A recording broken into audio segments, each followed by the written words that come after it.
कराची से एक तरफ लोग स्ट्रीट क्राइम से परेशान, अब कीमती और नायाब जानवर भी शिकार होने लगे।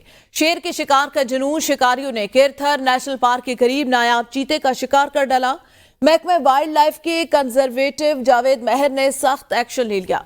शिकार करने वालों की शिनाख्त कर ली गई है। अहम खबर दें आपको कराची से, जहां पे सूबा सिंध के अंदर पहले तो आम स्ट्रीट क्राइम होते थे, लेकिन अब जानवर भी उससे महफूज नहीं।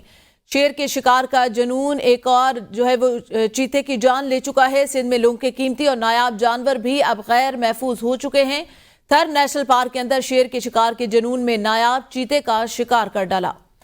केरथर नेशनल पार्क के करीब चीते का शिकार किया गया है। महकमा वाइल्ड लाइफ के कंजर्वेटिव जावेद मेहर के सख्त एक्शन लिया।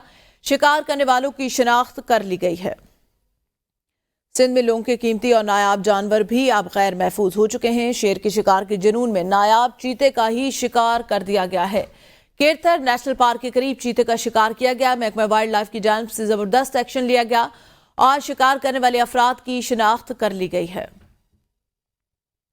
आपको बताएं, सिंध में पहले तो स्ट्रीट क्राइम आम थे, लोगों को परेशानी का सामना था, अब कीमती और नायाब जानवर भी शिकार होने लगे।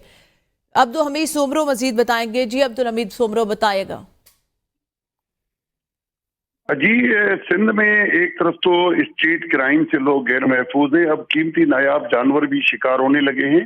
शेर के शिकार का जुनून जो है वो नायाब चीते की जो है वो जान ले गया है। केरथर नेशनल पार्क के करीब चीते शेर का शिकार किया गया है और महकमा वाइल्ड लाइफ के कंजर्वेटर जावेद मेहर ने इसका सख्त एक्शन लिया है। शेर के साथ नजर आने वालों की शनाख्त कर ली गई है। कादर बख्श और गुलाम हुसैन बहुत शुक्रिया जावेद सोमरो।